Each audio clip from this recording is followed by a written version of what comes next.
नमस्कार। जब हम शक्ति की बात करते हैं तो मन में क्या आता है? अक्सर युद्ध, संहार, एक रौद्र रूप, है ना? पर क्या शक्ति हमेशा उग्र ही होती है? आज हम एक ऐसी देवी की कहानी जानेंगे जिनकी शक्ति उनकी कोमलता में छिपी है। जी हाँ, हम बात कर रहे हैं माँ हरप्रिया की, जिनकी कथा हमें शक्ति का एक बिल्कुल अलग, एक शांत स्वरूप दिखाती है। चलिए सबसे पहले इस नाम को ही समझते हैं। हरप्रिया, इसका मतलब है जो हर को प्रिय हों। और यहां हर कौन है? भगवान शिव। तो सोचिए, उनका नाम ही यह बताता है कि वो शिव के लिए कितनी खास हैं। और यही यही उनके पूरे अस्तित्व का आधार है।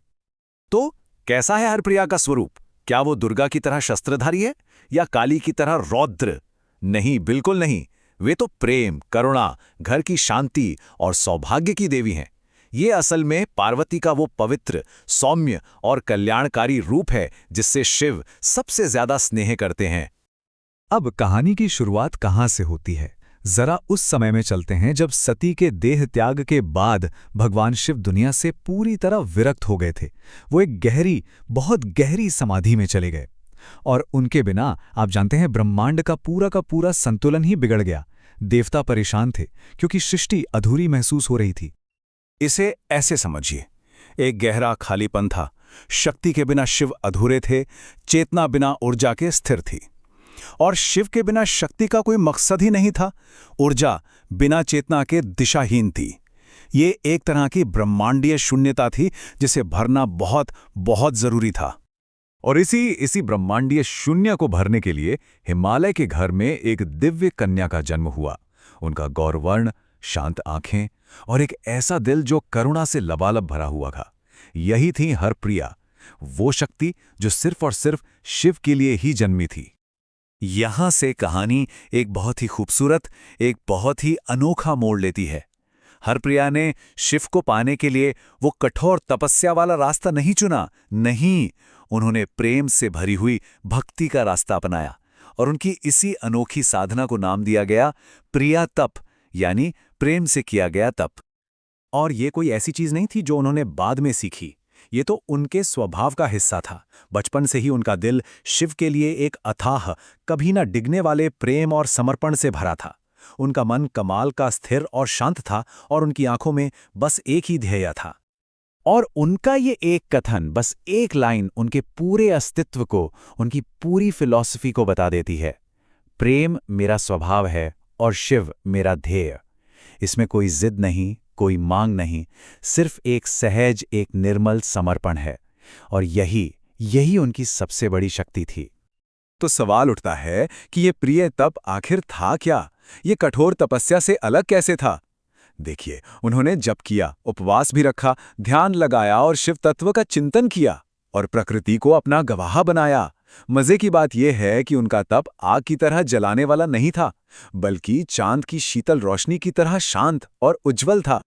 तो अब हम पहुंच रहे हैं कहानी के क्लाइमैक्स पर।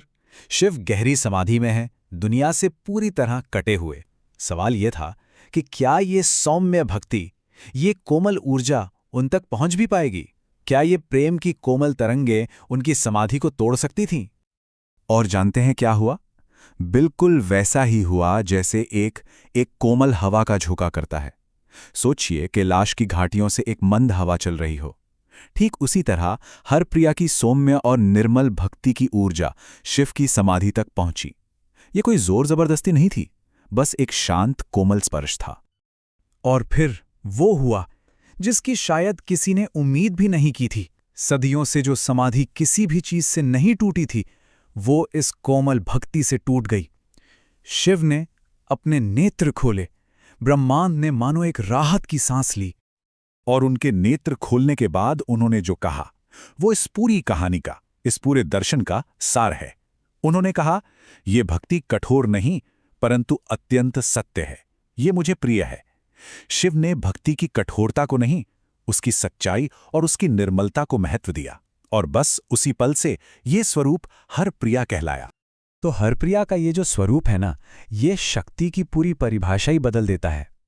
यह हमें बताता है कि शक्ति हमेशा उग्र या विनाशकारी हो, ये जरूरी नहीं। शक्ति शांत हो सकती है, सौम्य हो सकती है, कल्याणकारी भी हो सकती है। उनका शिव से मिलन सृष्टि का सबसे शांत और शुभ मिलन था। तो चलिए एक बार देखते हैं कि शक्ति के इन दो रूपों में फर्क क्या है। एक तरफ है उग्र स्वरूप जैसे दुर्गा और काली, जो युद्ध और संहार से जुड़े हैं, और दूसरी तरफ है हरप्रिया का सौम्य स्वरूप, जो शांति, स्थिरता और कल्याण से जुड़ा है। और सच तो ये है कि दोनों ही स्वरूप उतने ही दिव्य हैं और उतने ही जरूरी भी। तो अगर कोई माँ हरप्रिया की उपासना करता है तो उन्हें क्या फल मिलता है? देखिए, वे घर में शांति लाती हैं, वैवाहिक जीवन में सुख देती हैं, मन को स्थिरता देती हैं, सौभाग्य लेकर आती हैं। और हाँ, शिव भक्तों पर तो उनकी खास कृपा बरसती है, तभी तो उन्हें सौम्य शक्ति का आधार कहा जाता है। तो इस पूरी कहानी से हमें क्या सीखने को मिलता है? इसका संदेश क्या है? ये सिर्फ एक पौराणिक कथा नहीं है, इसमें जीवन जीने का एक बहुत गहरा, बहुत शांत दर्शन छिपा है। यह हमें शक्ति और भक्ति के एक ऐसे पहलू से मिलवाती है जिसके बारे में हम ज्यादा बात नहीं करते। तो माँ हरप्रिया की ये कहानी हमें क्या सिखाती है? पहली बात कि प्रेम अपने आप में एक बहुत बड़ी तपस्या है। दूसरी कि सौम्यता भी एक शक्ति है, एक बहुत बड़ी शक्ति। ये सिखाती है कि सच्ची भक्ति जागरण का रास्ता है, और ये भी कि एक कोमल हृदय भी पूरी दुनिया को बदलने की ताकत रखता है। और आखिर में एक लाइन में अगर इस पूरी कहानी का सार समझना हो तो वो ये है कि शक्ति का सबसे शांत रूप भी शिव को आकर्षित करने के लिए पर्याप्त है। ये हमें याद दिलाता है कि सच्चाई और निर्मलता में जो बल है वो शायद किसी भी कठोरता से कहीं ज्यादा है।